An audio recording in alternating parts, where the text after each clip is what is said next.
An ordinary walk in the forest turned into a real sensation.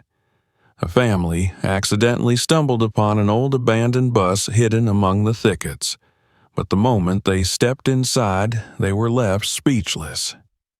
Subscribe to the channel, hit like, and tell us in the comments where you're watching this video from. The morning had begun quietly, with the kind of softness that only the countryside could offer.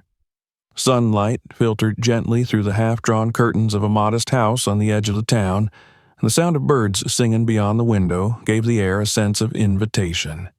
For weeks, the father of the family had been promising his wife and son another long walk in the woods, a chance to leave behind the low hum of the small community they lived in and disappear into the broader, endless silence of nature. He believed that these small adventures were more than just leisure. They were a way of teaching his boy to notice the world, to feel its weight and its mystery, and to carry that respect within himself for the rest of his life. The boy was eager, as always. At his age, every outing still seemed like a possibility for adventure, every turn of the path a chance to uncover something lost or hidden. He dressed quickly, pulling on his well-worn sneakers and his favorite faded t-shirt, while his mother packed a small bag with bottles of water, fruit, and sandwiches wrapped neatly in wax paper. She had learned long ago that while her husband loved to wander without thinking much of time, her son would often be hungry before noon.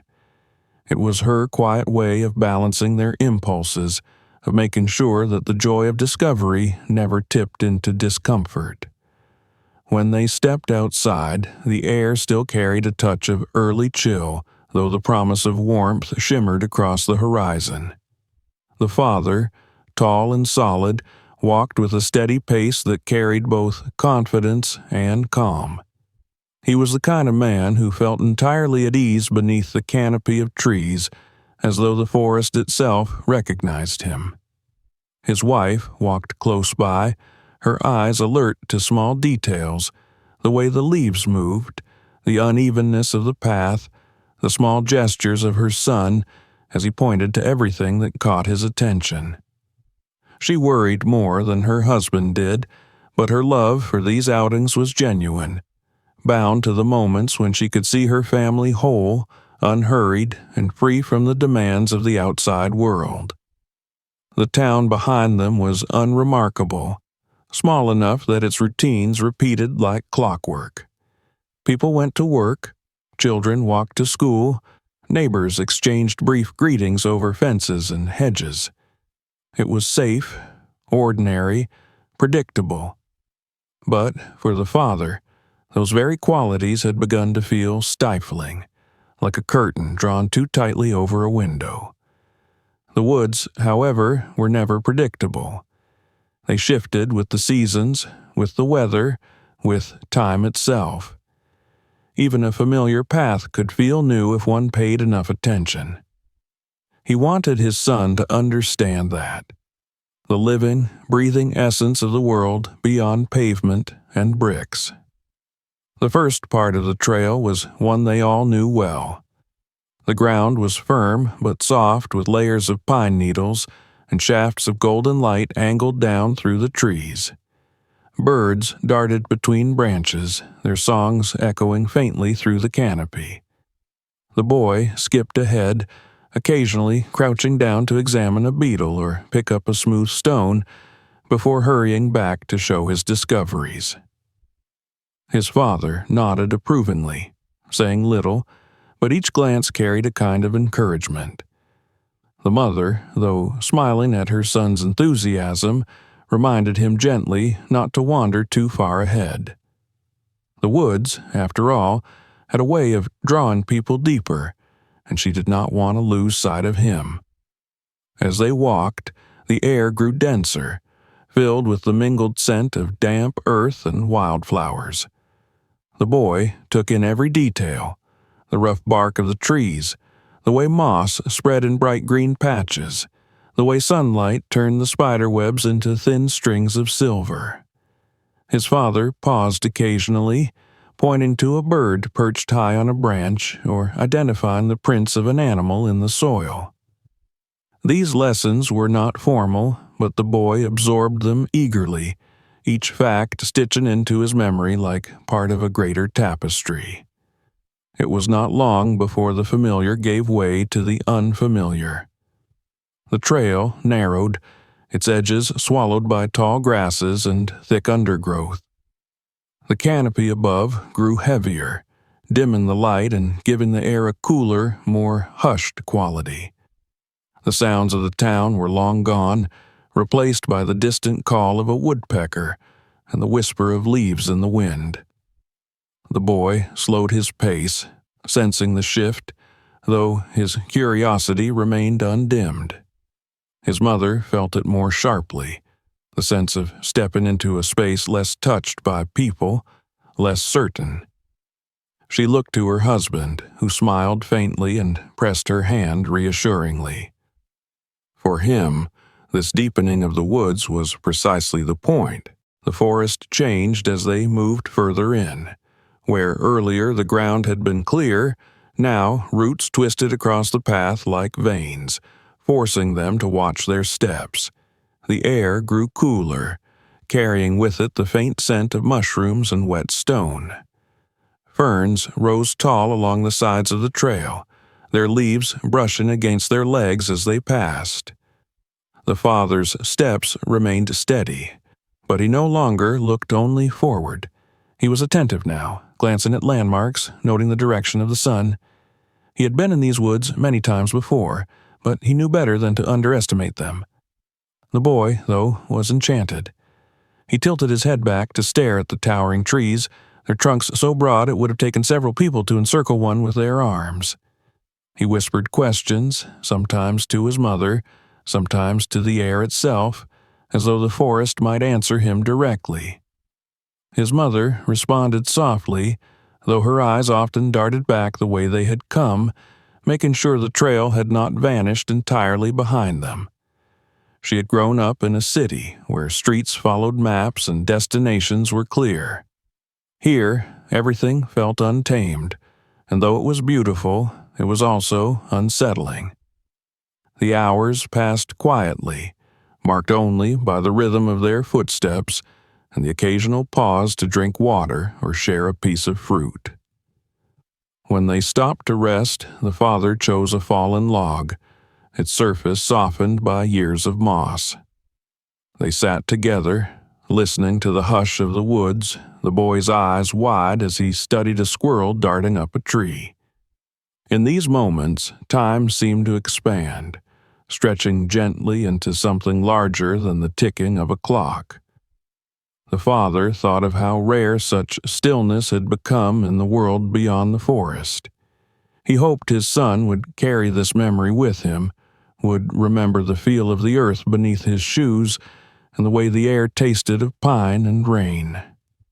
As they continued on, the trail grew fainter, until at last it was little more than a suggestion in the earth.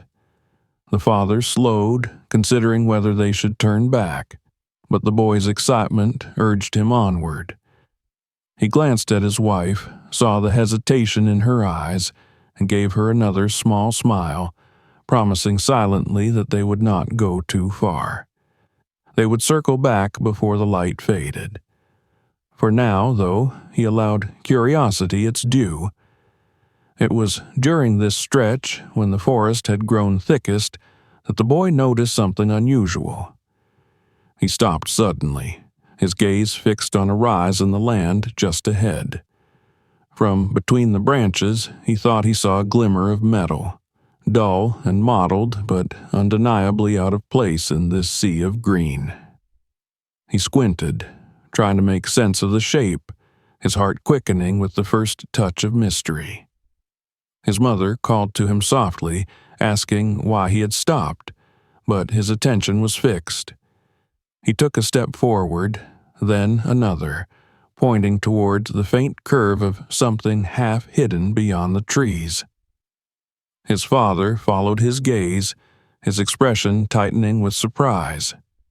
Whatever it was, it did not belong here, and already he could feel the air shift around them, as though the forest itself was aware of the secret it held. The boy's voice was hushed with awe when he finally spoke, barely more than a whisper carried on the breeze. Ahead, through the curtain of leaves and shadows, something waited. Something that had once belonged to another world, but had been left here, swallowed by time and nature. And with that, the first ripple of discovery had been set in motion, carrying them all towards something far greater than an afternoon walk. The boy stood transfixed, his gaze locked upon the strange curve of metal rising faintly beyond the undergrowth. At first, he doubted his own eyes. Perhaps it was no more than a rock face catching the waning sunlight, or a trick of reflection in the forest's shifting shadows. But the more he stared, the clearer it became that what gleamed faintly through the veil of leaves was not stone and not tree, but something alien to the language of the woods. His heart thudded with a mixture of excitement and unease. This was the kind of moment he had always secretly hoped for on these walks, a mystery waiting to be uncovered. His father followed his line of sight, squinting with cautious curiosity. He was not the sort of man to dismiss oddities, nor was he quick to surrender to fanciful ideas. Years of wandering had taught him that the woods often concealed traces of the human past, though rarely anything so large or incongruous as this. He felt a ripple of disquiet, not fear, but a recognition of how easily forgotten places lingered in silence, swallowed by nature until someone stumbled upon them again. His wife stepped closer, her hand brushing lightly against his arm. She could not yet see what had captured her son's attention, but she felt the subtle change in both of them, the silent pull of something waiting. Together they advanced slowly, the grass thickening around their legs, the branches overhead knitting tighter until only scattered beams of light broke through. The boy moved eagerly, brushing aside leaves with quick, impatient gestures, while his mother followed more reluctantly, her eyes darting to the darkening spaces between trees. The forest had a way of shifting character without warning. What moments before had seemed welcoming and alive now pressed upon them with stillness, as though the woodland itself was aware of what lay hidden within. And then, as they broke through the final line of undergrowth, the shape revealed itself in full. It was unmistakably the body of a vehicle, half consumed by years of neglect and the relentless patience of nature. A bus, its yellow paint dulled and peeling, its windows clouded or shattered, its wheels sunken deep into the soil as though the earth itself had claimed it. The roof bowed slightly inward, coated with a thick layer of leaves that had gathered season after season. Vines coiled around the frame, twining upward like curious fingers, and young trees had rooted themselves so close that their trunks pressed against the rusting metal, as if determined to finish the work of erasure. The boy gasped aloud, unable to contain his astonishment. It was not just a bus, it was a school bus. The faint traces of black lettering still clung stubbornly to the faded yellow sides, ghost-like remnants of words that once carried meaning. For him, the sight carried an almost surreal power. Here, in the depths of the forest, where the air smelled of moss and damp earth, stood a relic of a world of children's laughter, of asphalt roads, of journeys from home to school and back again. What stories had this bus carried, whose voices had once filled its space, and how long had it waited here, alone, surrounded by silence? The father felt his breath tighten as he stepped closer. It was an object out of place, a relic that jarred against the timeless rhythm of the forest. He traced the lines of corrosion with his eyes, noting the way the wheel rims had nearly vanished into the soil, the way the roof sagged beneath the burden of years. He wondered about the journey that had brought it here. Had it broken down and been abandoned? Had someone deliberately driven it off the road to hide it? The questions pressed upon him with the insistence of a riddle that could not be easily solved. The mother, though, experienced something different. To her, the bus was not merely strange, it was unsettling. There was a human story bound within its shell, and the thought of that story disturbed her.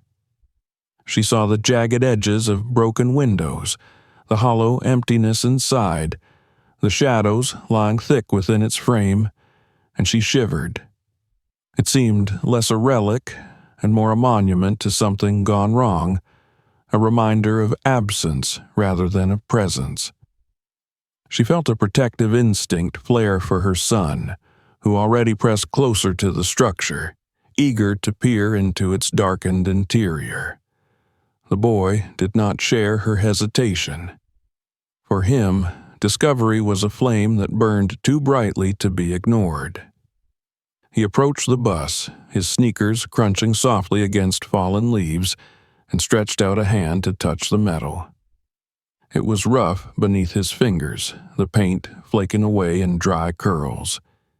He imagined how it might have looked once, bright and new, carrying rows of children chattering excitedly as they pressed their faces to the glass. He could almost hear echoes of those voices, thin and distant, like memories the forest itself was reluctant to surrender. His father joined him, his movements deliberate, his mind cataloging the details. The door of the bus stood partially ajar, rusted hinges holding fast but strained, the edge covered in moss. The steps leading inside were dark, almost swallowed by shadow. A faint breeze stirred through the trees, setting the vines along the roof to swaying, and for a moment it seemed as though the bus itself shifted, breathing faintly in protest at their presence. The man laid a steadying hand on his son's shoulder, not to pull him back, but to remind him of caution. His wife hung back a few steps, watching them both. She wanted to call them away, to urge them to return to the safety of the familiar trail, but something held her in place. Perhaps it was curiosity, reluctant yet undeniable. Perhaps it was the recognition that this moment mattered, that their lives would be marked by the discovery in a way none of them could yet understand. The boy circled slowly, craning his neck to see more of the structure. From the rear, the bus appeared even more overtaken by time. Small trees had rooted themselves dangerously close, their branches pressing against shattered windows, leaves spilling inside as though reclaiming the space. The tail lights were long gone, leaving only empty sockets. Beneath, the undercarriage was a nest of rust and decay, yet the shape of the bus remained intact, stubborn against complete destruction. He felt both wonder and a strange sadness. To find something so clearly human here, so far from the hum of towns and roads, was like meeting a ghost. It was not frightening in the way of nightmares, but it unsettled him nonetheless. This was not an object meant to rest in silence. It had once been alive with motion, with purpose. Now it was a skeleton, a reminder of the passage of time and the certainty that all things could be forgotten. The father, too, was caught between awe and unease. He tried to imagine the hands that had steered it, the children who had stepped aboard, the laughter that had once filled its narrow aisles. The contrast was stark, almost unbearable. Where once there had been noise, now there was only the muted hush of the forest. He turned to his wife, meeting her eyes across the distance, and saw that she shared his awareness, though hers was tinged with fear. Still, he could not turn away. He felt compelled to look closer to understand. And as he traced his hand along the corroded surface, his fingers brushing over the faint outline of lettering that time had not yet erased, He realized that they stood at the threshold of something larger than chance. This was not merely an abandoned vehicle. It was a story waiting in silence, patient as the forest itself, ready to reveal itself piece by piece to those who dared to look. The boy's excitement grew as he lingered near the open door. He leaned closer, peering into the gloom, catching glimpses of shadows that hinted at something beyond the surface. He wanted to step inside, to uncover what lay hidden. His father hesitated, torn between caution and curiosity. The mother remained still, her breath shallow, sensing that whatever had drawn this relic here would soon draw them deeper as well. And so the moment stretched, poised between retreat and discovery, between safety and the unknown. The bus loomed before them, silent and waiting, a strange monument in the heart of the woods. The boy's hand hovered near the rusted door, the father's gaze fixed upon the darkness within, the mother's heart quickening with the weight of uncertainty. The forest held its breath, as though aware of what was about to unfold, and in that breathless pause, the family knew that their walk had transformed into something else entirely.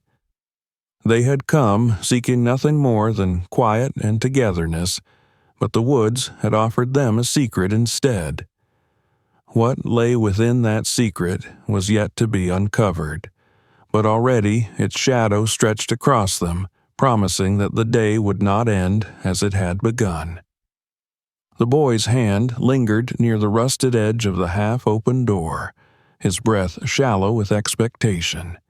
He could sense the weight of his mother's gaze on his back, could almost feel the invisible tether of her concern holding him from leaping forward. His father, standing just behind him, carried a steadier presence, his silence both a caution and a permission.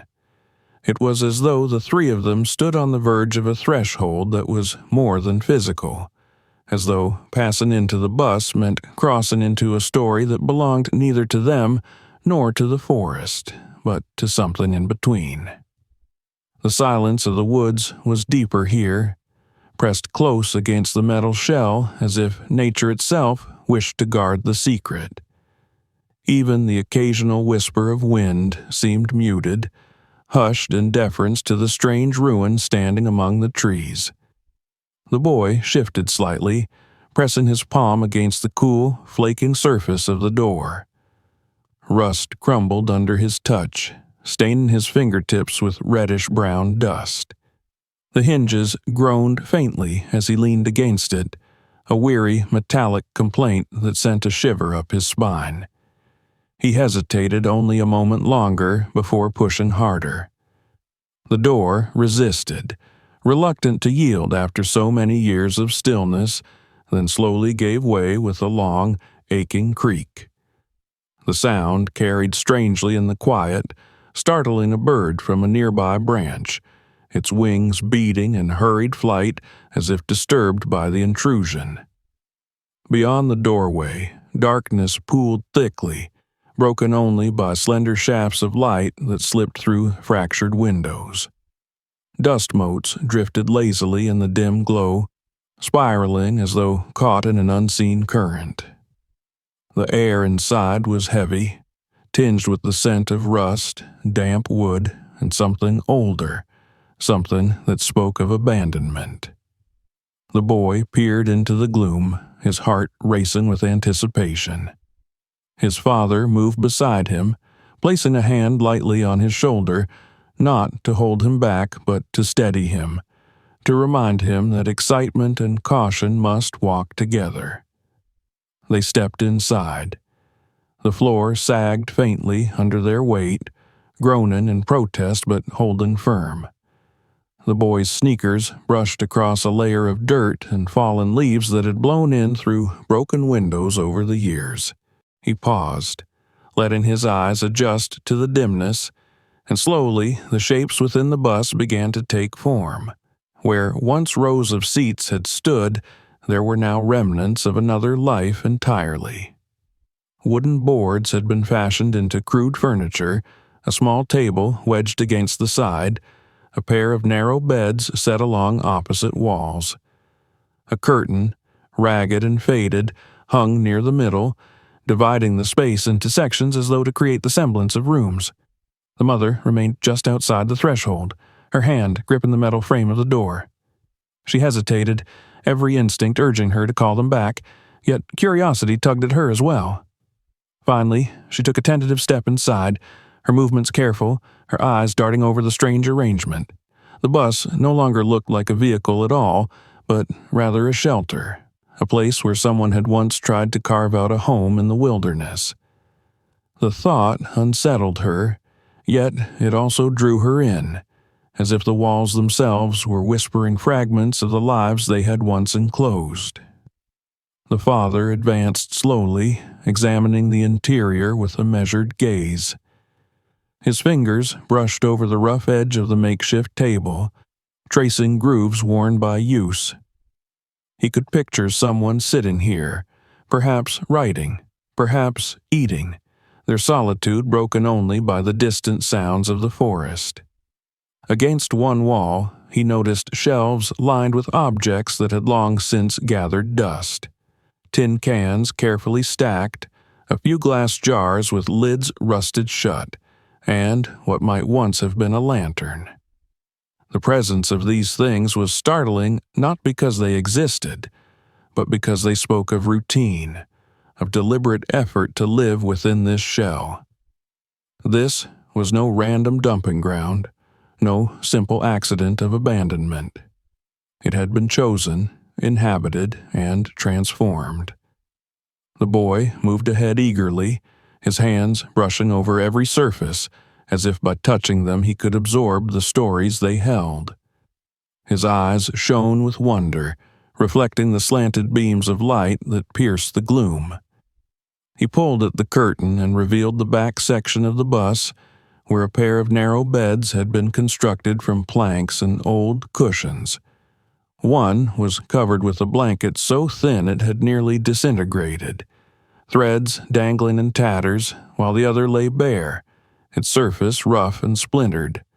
For the boy, these discoveries were treasures, proof that the bus had been more than a ruin. It had been alive once, sheltering someone who had called it home. The mother lingered near the entrance, torn between awe and unease. The sight of the beds disturbed her in a way the makeshift kitchen had not. Beds meant rest, dreams, perhaps even a family. She tried to imagine a life lived here, children playing in the narrow aisle, a parent preparing food on the small table. But the silence pressed too heavily against such imaginings, and she shivered. She wondered why they had left and what might have forced them to abandon this fragile haven. Her husband noticed her discomfort and offered her a steady glance, one that sought to reassure though it carried no answers. He too felt the weight of absence here, though for him it sparked a deeper curiosity rather than fear. He imagined the person who had shaped this place, what had driven them to turn a bus into a house, what dreams or sorrows had led them to this secluded existence. He could almost see the figure in his mind's eye, bent over the small table, moving through the space with quiet purpose. The boy's voice broke the silence, though it was little more than a hushed whisper. He pointed to a rusted stove in the corner, its pipe jutting awkwardly through the ceiling. It was crude but functional, a solution that spoke of resourcefulness. The father stepped closer, examining it with a craftsman's eye. Someone had cut through the roof, fitting the pipe so that smoke could escape. It was not the work of a passing wanderer, but of someone who had intended to stay. He nodded slowly, the realization settling deeper within him. This was not merely a shelter. It had been a home. They moved cautiously through the narrow space, each discovery layering upon the last. On the floor, near one bed, lay a battered pair of boots, their leather cracked and stiff with age. Against the far wall leaned a wooden crate filled with odds and ends, a dented pan, a chipped mug, a bundle of yellowed newspapers.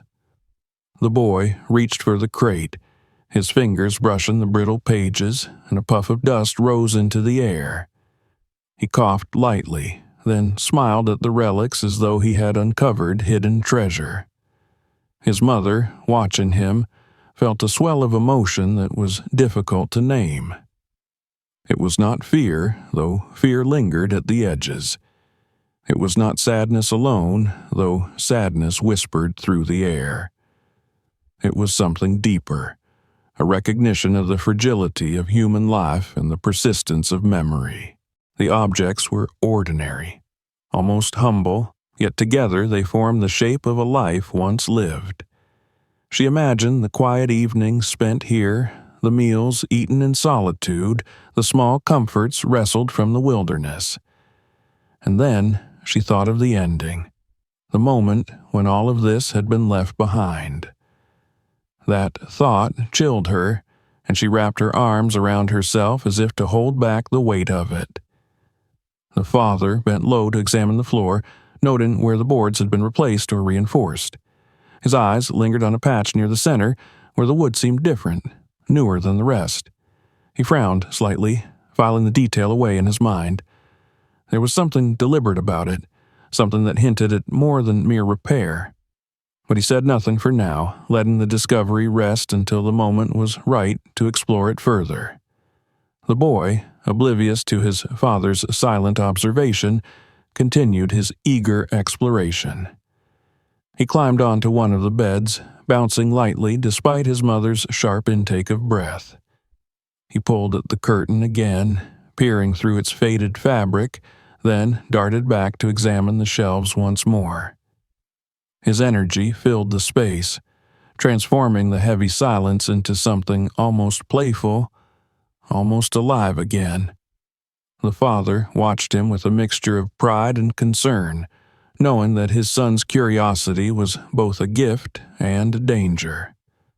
The mother finally stepped deeper inside, her initial reluctance giving way to the pull of the place.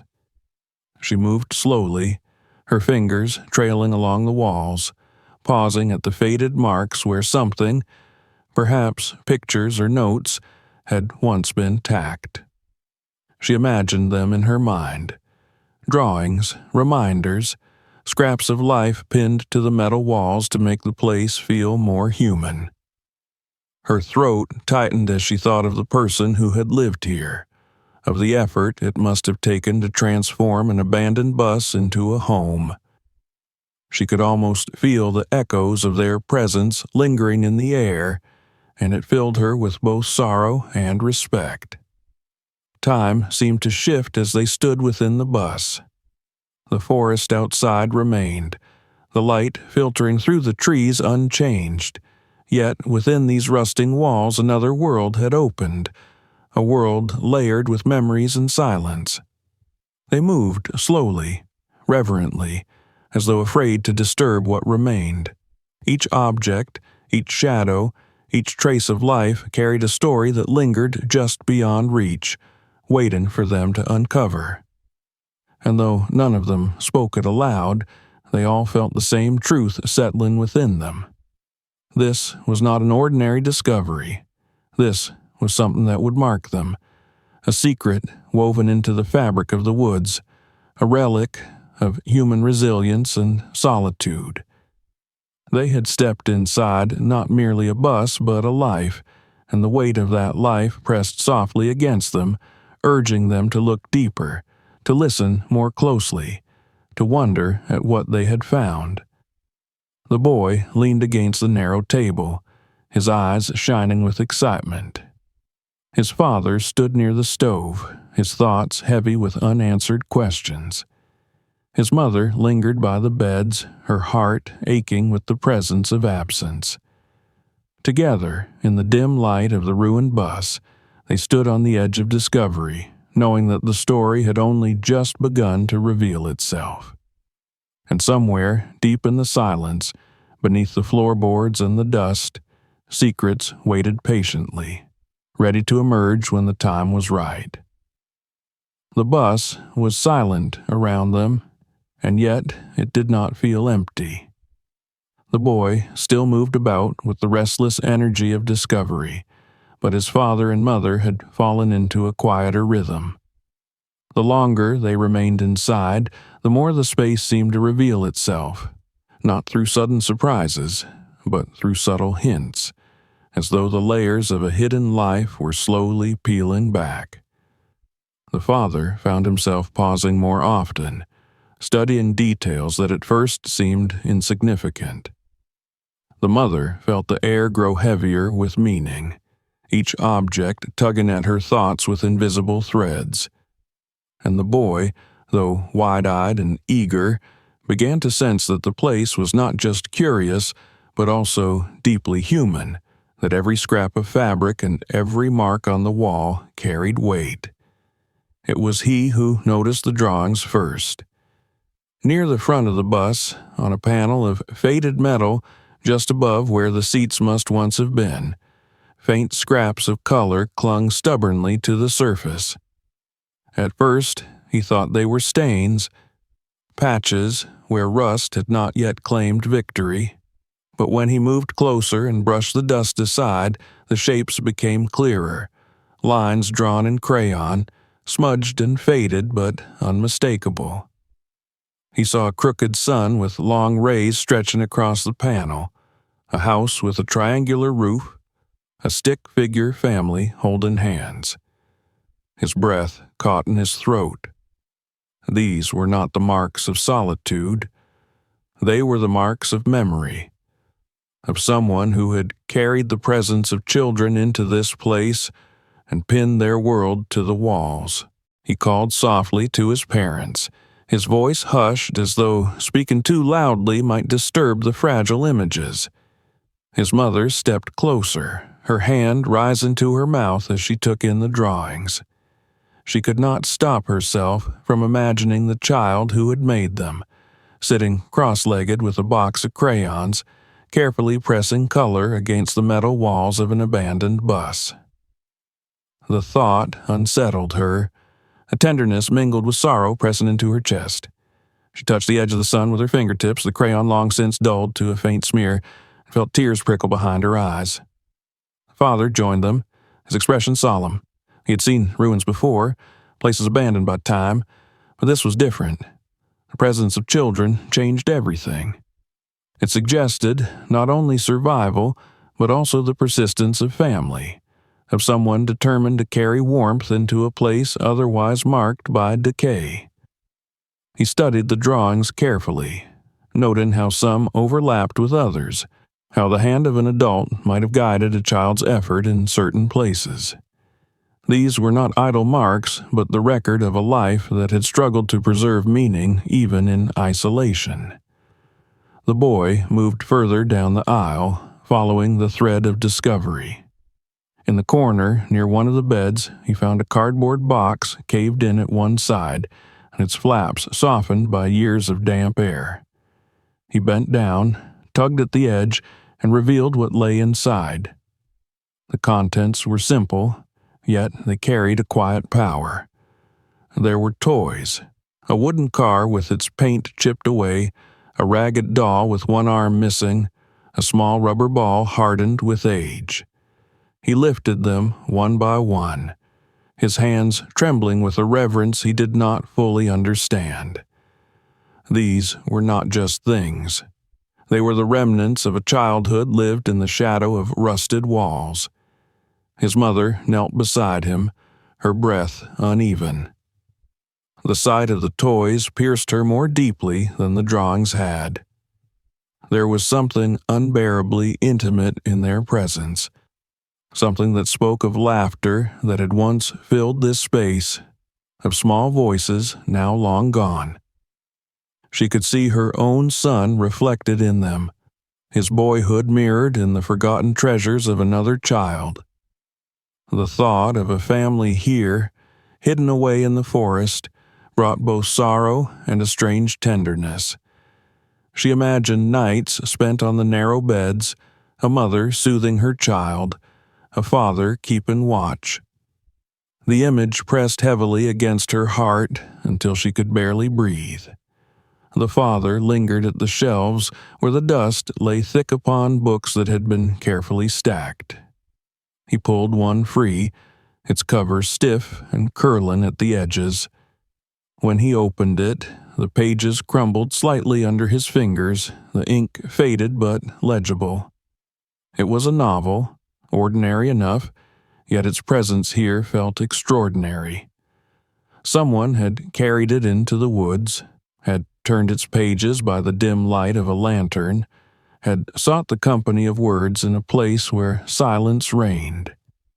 He replaced it gently, scanning the spines of the others. Some were novels, some practical manuals, and one was a children's book with a bright cover dulled by dust. He traced the letters of its title, wondering how many times it had been read aloud, how many evenings had been softened by its stories. The boy had moved again, his small hands trailing along the walls as if he could coax the memories out of them. He stopped near the rear of the bus, where the curtain hung limp and faded. There he noticed something he had not seen before. Faint pencil marks etched into the metal just beside the bed frame.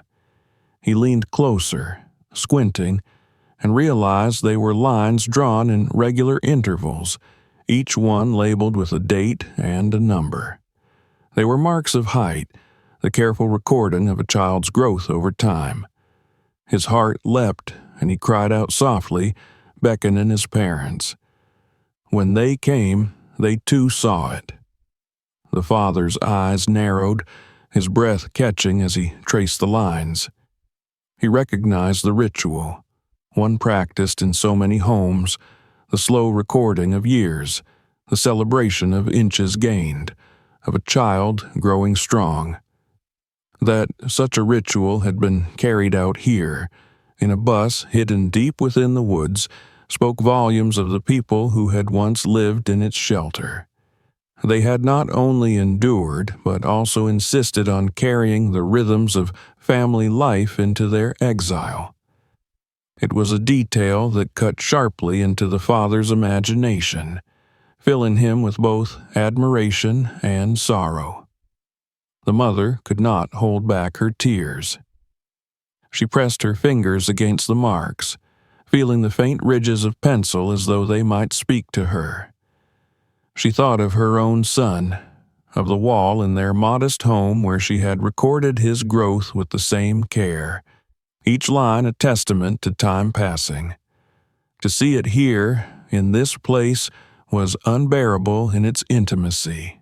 She gathered her son into her arms, holding him tightly, as though to shield him from the echoes of another childhood preserved only in scratches on metal. The father turned away slightly, his eyes moving once more over the space. He saw now not only the objects but the people who had once filled this place. He imagined their laughter, their struggles, their quiet determination to create life in the shadows. He wondered what had become of them, whether they had left willingly or been forced to abandon their home. The thought unsettled him, yet he felt a growing respect for the resilience that lingered in every detail. The boy, though subdued by the weight of what they had found, still carried a spark of wonder. For him, the bus had transformed from an abandoned shell into something far more alive.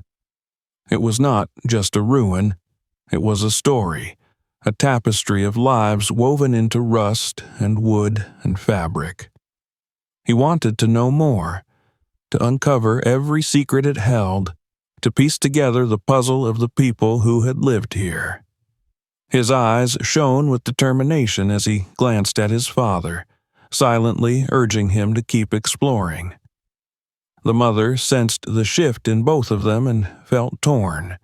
She longed to leave, to escape the sorrow pressing heavily against her chest, yet she knew they could not turn away now. The bus had taken hold of them, its quiet story binding itself to their own.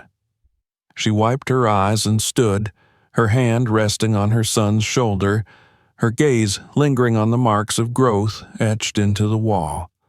The father moved once more to the center of the bus, his eyes narrowing at the patch of newer wood he had noticed earlier. It stood out now more sharply, its presence incongruous among the aged boards. He crouched, running his fingers over it, feeling the difference in texture. His mind stirred with questions, with possibilities of what might lie beneath, but he did not yet act, choosing instead to let the silence stretch a little longer, to honor the weight of what they had already uncovered. The bus held them still, as though reluctant to let them go. Its shadows seemed thicker now, its silence deeper, filled with the breath of memories they had only just begun to touch. The family stood together in the dim light, each caught in their own thoughts, each bound by the presence of the people who had once made this place a home. And though none of them spoke it aloud, they knew that the story was not yet complete, that there were still secrets waiting in the darkness, secrets that would not remain hidden forever. The bus had become heavier with each passing moment, its silence no longer the emptiness of abandonment, but a silence rich with echoes of lives that had once thrived within its metal frame. The boy lingered near the wall where the penciled growth marks etched their testimony, his fingers brushing lightly over the faded lines, while his mother stood close by, unwilling to step too far from him, as though the very shadows might swallow him if she looked away. The father, however, remained fixed on the center of the bus, where the newer planks of wood drew his attention again and again. The small inconsistency tugged at his thoughts like a loose thread, suggesting something hidden beneath the surface, something placed deliberately out of sight. He knelt slowly, running his hand along the boards, pressing against them to feel their strength. Unlike the rest of the floor, which creaked faintly beneath weight, these planks were sturdier, set with a precision that betrayed intention. His eyes narrowed, and he tapped lightly with his knuckles. The hollow sound confirmed what he suspected. There was space beneath. Space meant not for repair, but for concealment. The boy noticed his father's concentration and bounded over, curiosity sparking bright in his eyes. His mother, watching them, felt her chest tighten. She had already been overwhelmed by the drawings, the toys, the books, and the marks of growth. Now, the thought of a secret hidden beneath the floor filled her with dread. She feared what might be revealed, feared the weight of yet another story pressing down upon them. The father did not rush. He examined the edges of the wood, looking for signs of how it might lift. His fingers traced along a narrow gap where the boards met, and he found the faint outline of a seam, nearly invisible under the dust and dirt of years. He brushed it clean with the edge of his sleeve, revealing the line more clearly. Then he pressed again, and one board shifted ever so slightly, just enough to suggest it could be moved if handled carefully. He exhaled, steadying himself. Discoveries of this kind were never without consequence. Yet, he felt compelled to know. The boy crouched beside him, his breath quick with anticipation. He wanted to be the one to open it, to uncover the secret waiting below, but his father shook his head gently, keeping a hand firm on the wood. There was no telling what lay beneath, rodents, mold, or perhaps something more dangerous. It was better that he take the first risk. He pulled at the board with deliberate force, the wood resisting at first, then giving way with a reluctant groan. Dust puffed upward, swirling in the shafts of dim light, as the plank lifted free. The boy leaned closer, peering eagerly into the opening, while his mother's voice rose softly in warning, though she did not move forward to stop them. The hollow beneath was deeper than expected, carved carefully between the steel ribs of the bus. At first, it appeared only as a dark cavity, its contents shrouded in shadow. The father reached in cautiously, his fingers brushing against fabric, then the rough texture of canvas. He grasped and pulled, lifting a bundle into the light. It was a rucksack, weathered and stiff with age, its seams frayed, its color dulled to a muted brown. The boy's eyes widened as though they had unearthed treasure, while his mother pressed a hand to her chest, bracing herself for what might come next. The father set the rucksack on the table and unfastened the corroded clasps. Inside lay the traces of a life, preserved as though waiting to be discovered. The first items were practical: a knife with a worn wooden handle, a coil of twine, a small metal tin that once might have held matches or salt. But beneath these lay things of a more intimate nature. Folded papers, brittle with time, revealed themselves as letters, their envelopes creased and yellowed. He held one delicately, noting the faded handwriting across its surface, a name almost erased by years. He did not open it yet, unwilling to destroy what fragile integrity it still held. The boy leaned over his shoulder, desperate to read, but the father shook his head softly, reminding him with a glance of the need for respect.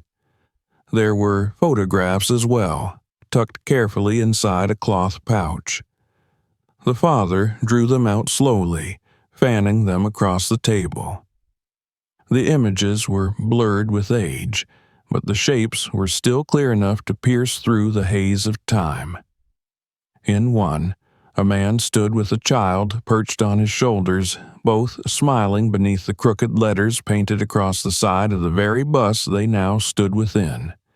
In another, the same child held a toy car, the same wooden car they had found in the box, while the man knelt beside him, a protective arm encircling his shoulders.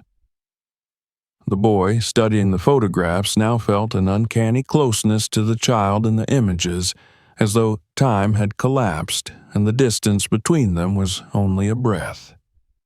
His own reflection shimmered faintly in the glass of a broken window, aligning strangely with the image of the boy from the past, and he shivered. His mother could no longer hold back her tears. She reached for one of the photographs, her hands trembling as she traced the outlines of the faces. She thought of the care it must have taken to keep these safe, to tuck them away in a hidden compartment where the elements could not destroy them. Whoever had lived here had not only built a home, but had tried desperately to hold on to love, to memory, to the proof of connection. The presence of the child in the photographs answered the questions raised by the drawings and the toys, yet it deepened the mystery as well. What had become of them? Where had they gone? The silence of the bus seemed to grow thicker around her, heavy with absence. The father placed the photographs back with care, then turned to the letters. He selected one, its seal already broken, and unfolded the fragile paper. The ink had bled in places, but the words were still legible. He read silently, his eyes moving slowly across the page, and with each line the story of the bus's former inhabitant began to take shape. It was a letter from the man to someone he had once loved, perhaps a wife or a companion, filled with words of sorrow and longing. He wrote of loss, of leaving behind a world that no longer had a place for him, of retreating into the woods to build something small but his own. The letter carried the ache of solitude, yet also a quiet determination. He had chosen the bus as his sanctuary, his attempt to keep living even when life had taken much from him. The boy asked what the letter said, his voice insistent, but his father did not answer at once. He read another, this one shorter, speaking of the child, of his laughter, of the drawings pinned to the walls. The words trembled on the page, filled with love and fear in equal measure. It became clear that the man had not been alone at first, that for a time he had lived here with his son, carrying on as best he could in the shelter of the abandoned bus. The thought sent a chill through the father as he considered what might have forced them to leave, or worse, what might have taken them from this place forever. The boy's eyes grew wide as his father finally explained in gentle tones what the letters contained. He listened intently, absorbing each detail as though it were a story written for him alone. His imagination filled the silence, conjuring images of the man and his child moving through the bus, sitting at the table, laughing together despite the shadows outside. He felt a strange kinship with the boy in the photographs, as though their lives were now intertwined across time. The mother turned away, unable to bear the thought of the ending that the silence implied. She stood near the doorway, looking out into the forest, her tears drying on her cheeks. The world outside was unchanged, the trees swaying softly in the breeze, the light still filtering gently through the leaves. Yet, within the bus, everything felt transformed. The discovery of the hidden compartment had shifted the weight of the place from curiosity to tragedy, from intrigue to mourning. She wrapped her arms around herself, whispering a silent prayer for the unknown family whose lives had left their mark so deeply here. The father replaced the letters and photographs carefully, tucking them back into the rucksack as though returning them to their rightful rest. He lowered the pack once more into the hollow beneath the floor, leaving it where it had been kept safe for so long. The board settled back into place with a dull thud, sealing the secret again, though now its truth lived within them. He stood slowly, his shoulders heavy with thought, his eyes lingering on the dust that swirled in the dim air. The boy remained by the table, his hands resting on its rough surface, his mind filled with questions he could not yet voice. He felt the pull of the story more strongly than either of his parents, a hunger to know more, to understand fully what had happened. But even he sensed that the bus would only give its secrets in fragments, that it would never tell everything. He looked at his father, saw the gravity in his expression, and understood that some questions might never be answered. The mother rejoined them at last, her face pale but composed. She reached for her son's hand, squeezing it tightly, grounding herself in his warmth. They stood together in the heavy silence, a family bound not only by their own love, but now also by the shadow of another's. The bus loomed around them, its rusting frame holding both memory and absence, its hollow spaces echoing with voices long gone. They had uncovered something precious, something tragic, something that blurred the line between past and present. When, at last, they stepped back from the center of the bus, the air seemed to shift again, as though the place itself acknowledged their discovery. The light slanted differently through the windows, the dust hanging in thicker motes.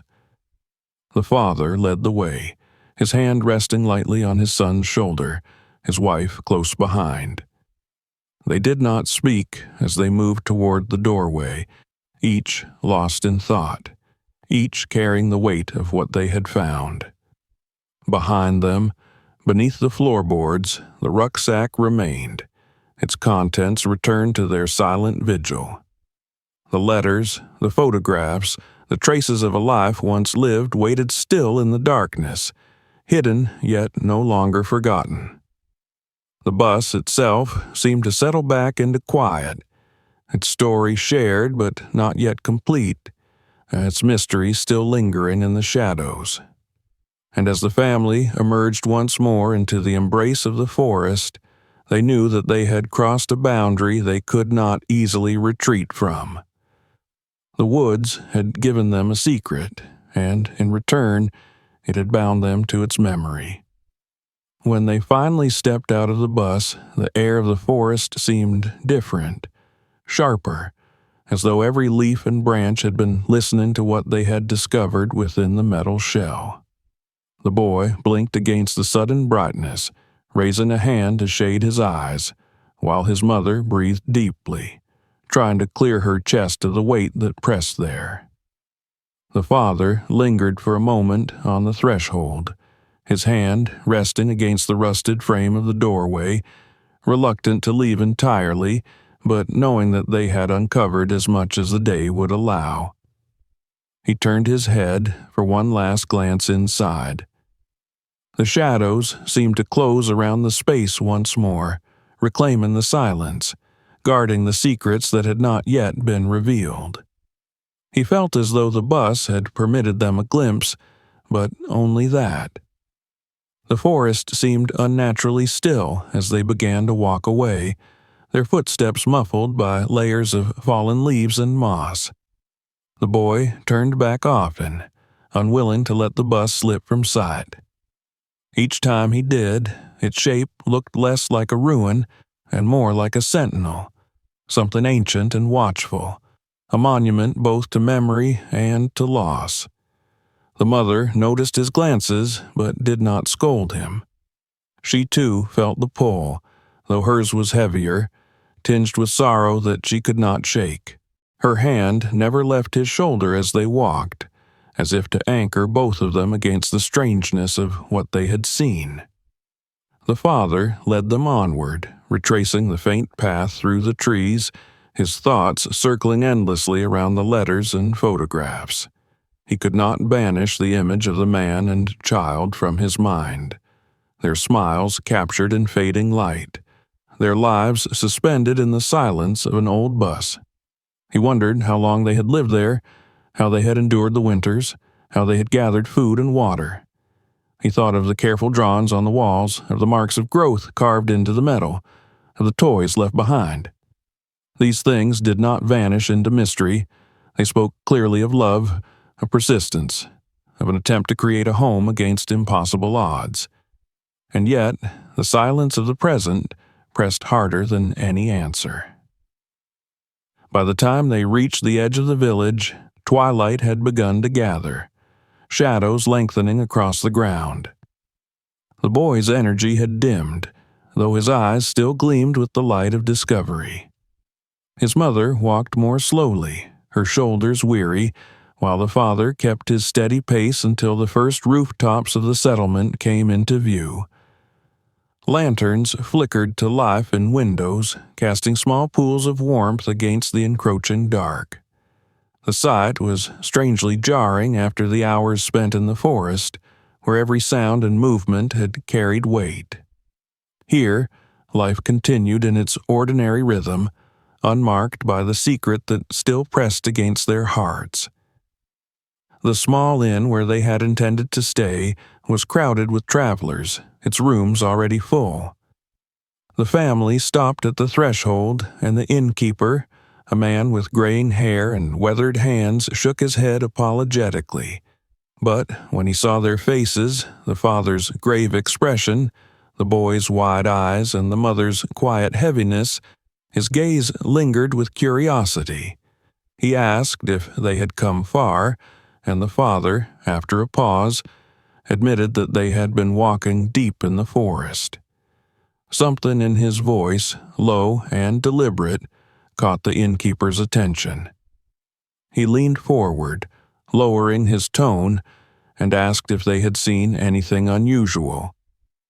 The boy spoke before his parents could stop him, blurting out that they had found a bus, an old yellow school bus hidden among the trees. The innkeeper's eyes sharpened with recognition, and for a moment he said nothing. Then he gestured them inside, clearing a space at a table in the corner. He brought them mugs of warm tea and sat with them, his voice dropping even further. The family listened in silence as he began to speak. He told them that the bus had been there for decades, longer than many in the village had lived. It had broken down on an old logging road and been abandoned when repairs proved impossible. Over time, the road itself was swallowed by the forest, leaving the bus stranded, a relic left to rust. Most people forgot it existed. But then, years later, whispers spread through the village of a man who had claimed it, who had chosen the ruin as his home. Some said he had been a teacher, others said a laborer, but all agreed he had been marked by grief. He had lost his wife to illness, and, with her gone, he turned his back on the world. With his young son at his side, he retreated into the forest, seeking solitude in the shell of the old bus. The villagers had caught glimpses of him from time to time, walking along the river, carrying supplies scavenged or traded in secret. He never lingered long, never spoke much, but those who saw him said he carried himself with dignity, though sorrow weighed heavy in his eyes.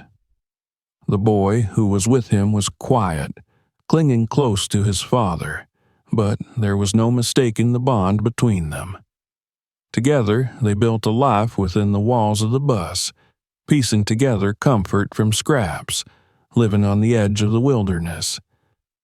As the innkeeper spoke, the boy leaned forward eagerly, hanging on every word. His mother sat rigid, her hands clasped tightly in her lap, while his father listened with measured intensity, his eyes never leaving the man's face. The innkeeper lowered his voice further, telling them that the story of the man and his son was not one with a clear ending. Some said the boy fell ill one winter and did not survive, and that the father, broken beyond repair, wandered deeper into the woods and was never seen again. Others believed they left together, slipping away in the night to seek a better life elsewhere, their departure unnoticed, their fate unknown. And still others claim the father was found one spring, his body discovered not far from the bus, though no one could agree on the details. The truth had dissolved into rumor, leaving only fragments and speculation. The mother's breath hitched as she listened, her eyes closing briefly against the ache that filled her. She had feared such an ending, had sensed it in the silence of the bus itself. The boy, however, resisted the weight of sorrow, clinging instead to the possibility that they had left together, that perhaps they had found a new home beyond the reach of the village's memory. He imagined them walking hand in hand, carrying the photographs and letters, building another life elsewhere. His heart refused to accept the darker ending. The father absorbed the story with a quiet gravity, his thoughts circling back to the rucksack they had found, to the letters filled with sorrow, to the photographs carefully hidden away. He could see in them both endings at once, the man crushed by grief, unable to endure, and the man who might have summoned the strength to carry his son beyond the forest. The truth mattered less than the lesson, the resilience, the love, the effort to preserve family even in the harshest of places. The innkeeper leaned back at last, his voice soft. He said that the bus remained in the woods, slowly crumbling, visited now and then by hunters or curious wanderers, each of whom carried away a slightly different story. For some, it was a place of sorrow, a ruin best left alone. For others, it was a place of wonder, proof of human strength and devotion. It had become a legend in its own quiet way, woven into the fabric of the village's memory, always half true, always incomplete. When the tale ended, silence settled over the table. The boy stared into his mug, lost in thought, while his mother pressed a hand to her temple, her eyes glistening. The father thanked the innkeeper with a nod, his voice low and firm. They did not speak much as they left the inn, stepping back into the cool night air. Stars glittered faintly above, scattered across the dark, and the forest loomed in the distance, silent and unreadable. As they walked to the small guest house where they would spend the night, the boy clutched his mother's hand, his mind racing with images of the man and his son, He thought of the drawings, the toys, the photographs, and he whispered silently to himself that he would remember them, that their story would not be lost again. His mother tightened her grip on his hand, tears slipping silently down her cheeks, and the father walked beside them, his gaze fixed on the shadows beyond the village, his heart heavy with the weight of lives folded into silence, yet filled also with a quiet reverence for the resilience that had left its mark in rust and crayon and pencil scratches upon metal. The forest was dark now, the bus hidden once more in its depths, guarding its mysteries. But for the family, it would never again be just a ruin among the trees. It had become a mirror of human fragility and strength, a reminder that even in the loneliest of places, people had fought to preserve love, to carve out meaning, to endure. And as the night drew around them, each carried that truth within, knowing that the story of the bus would linger long after the forest swallowed the last of its shell. The night passed with uneasy stillness, each of them drifting into restless sleep, filled with fragments of dreams they could not fully remember upon waking. The small guest house was quiet, its walls thin enough that the sounds of the wind moving through the trees seemed to seep inside, carrying with it the memory of the forest and the shape of the bus hidden within it. When morning came, sunlight poured through the window, sharp and golden, yet it did not banish the weight of what they had seen. The father rose first, dressing in silence, his movements deliberate and heavy. The boy stirred next, blinking against the brightness, his face caught between the innocence of youth and the dawning realization of what they had uncovered. The mother sat on the edge of the bed, her hands folded tightly in her lap, her eyes lowered, as though she were reluctant to face the day that awaited them. They walked through the village once more, the air crisp and cool, the sound of roosters echoing faintly in the distance. Life here seemed so ordinary, so untouched, yet for the family everything had changed. They carried something that others in the village knew only through whispers and rumor. They had touched the past with their own hands, felt the dust of forgotten lives cling to their skin, seen the fragile marks of love scratched into metal walls. The boy, in particular, could not stop thinking about the child from the drawings, from the toys, from the photographs. He imagined him walking these same paths years ago, clinging to his father's hand, the two of them outsiders who had chosen exile in the forest rather than the noise of the world. It felt impossible that so much could be hidden just beyond the edge of this quiet settlement, yet he knew it to be true. The father kept his thoughts to himself as they made their way out of the village, back towards the path that would lead them home. He glanced once over his shoulder at the line of trees rising in the distance, their green crowns swaying gently in the morning breeze. He wondered if they should return one day, if they should visit the bus again. But the thought pressed on him with a strange resistance. Some places gave their secrets only once, and to disturb them again might be to betray the silence that preserved them. He decided instead to carry it within himself, to let the memory of what they had seen live in his mind and heart without needing to intrude again upon the resting place of another man's story. The mother walked with her eyes downcast, her steps slow, her mind filled with the fragments of the innkeeper's tale. She could not decide which version of the ending she believed, the one in which the child had died and the father vanished in grief, or the one in which they had left together in search of something better.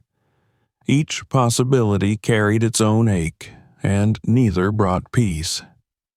She found herself holding her son's hand tighter than usual, her thumb brushing over his knuckles as though to assure herself of his warmth and presence. She knew how fragile life could be, how quickly everything could change. The thought that another mother had once walked the same earth and now left behind only silence and echoes pressed painfully against her heart. For the boy, the experience had etched itself more brightly than anything else he had known. He looked at the world differently now, his eyes searching for meaning in small details. Every crack in the road, every discarded object seemed to whisper that it might hold a story if only one looked closely enough. He thought of the drawings again, the crooked sun and the stick figure family. He thought of the toys, of the ball and the wooden car, of the pencil marks showing the growth of a child who had once stood in the very place where he had stood. He thought of the rucksack hidden beneath the floorboards, of the letters written in a trembling hand, of the photographs frozen in time. He felt a responsibility take root within him, a promise he made silently to himself, that he would remember, that he would not let those lives fade entirely into silence. The journey home seemed longer than the journey out, though the path was the same. They walked in silence for much of the way, each absorbed in thought. The forest pressed close around them, its sounds louder now that they were leaving. The call of birds, the rustle of leaves, the faint trickle of water from a distant stream.